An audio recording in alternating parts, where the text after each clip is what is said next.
One of the things that I try to get more variety out of my plectrum style playing, most guitarists, when they learn a chord arrangements, it tends to be block chords, you know, where there's,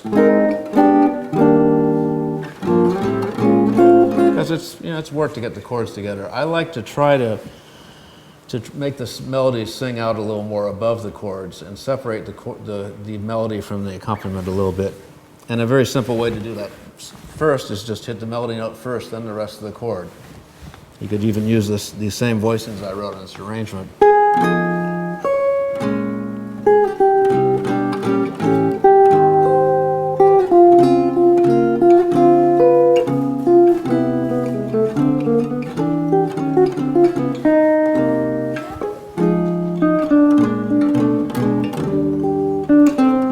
And basically, one thing I find that a lot of guitarists tend to do is because we love to play chords and love to try to fit a lot of things in arrangements, but we get so hung up in trying to get the rest of the chord in that we lose track of the melody and making the melody sing out above the accompaniment. You know, you've all heard guys go like, well,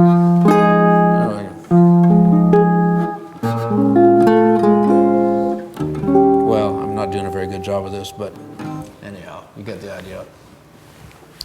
So, I mean, what most listeners really want to hear is that melody, and if you can make that separate from the accompaniment a little bit, almost like a pianist playing the melody with one hand and the chord with the other hand.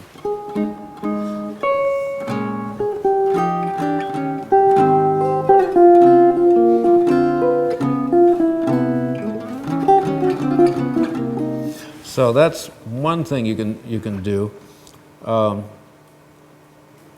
Another kind of fun thing to do on slowish to slow medium tempo tunes, another nice variety for your right hand picking technique, is to kind of simulate the sound of one guitar player strumming 4/4 and then bring out the melody above that. So, and what you do that by that is just keep your right hand going in quarter notes down, and then anticipate the melody note every once in a while with an upstroke. Kind of like this.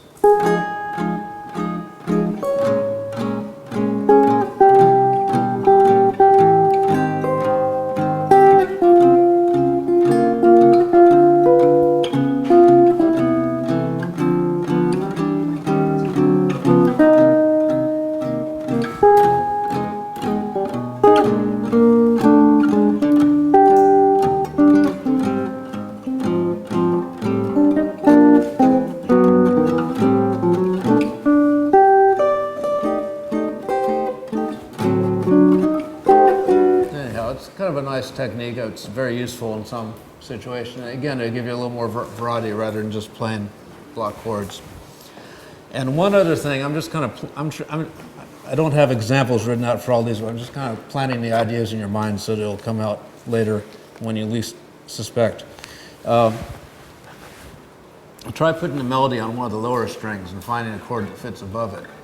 It'll force you to find some more interesting voicings you might not have thought of otherwise. And also, it's a nice problem to solve. So,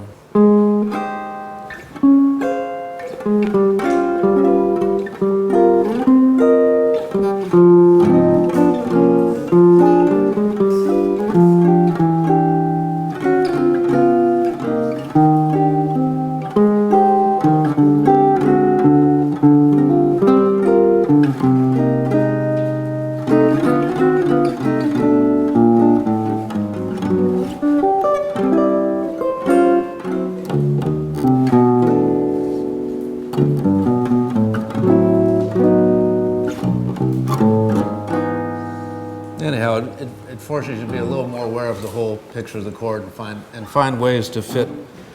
It's one thing to have a root or a third or the fifth in the bass. If you have a major seventh or a suspended 13th or something like that, it's a little trickier to find a voicing that might fit above it. There's classic things, you know. Of course, if you have a ninth on a minor chord.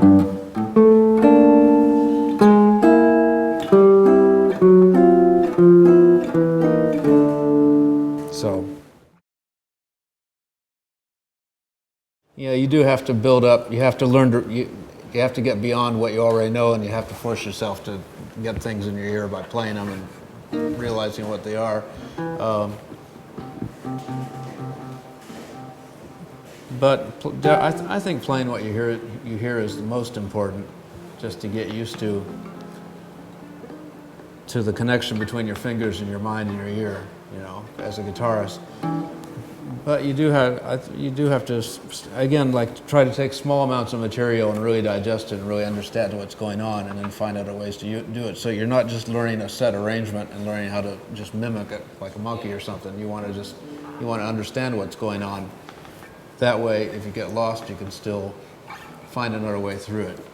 You know, and again, forgive me for digressing a little bit, but a lot of guitarists tend to like learn a complex chordal arrangement, and then they play 5 or 6 bars and they forget one part of it. They're lost. They can't go on. And I said, well, okay, now that you've played that arrangement, can you just play the melody of the tune? Well, no, I've never done that before, you know. But the melody is right on top of the chords, so you got to know the foundation that all this structure is being built on, and be able to do that. So if you get lost, you can just play the melody for a couple bars and then find some chords to go with it later on.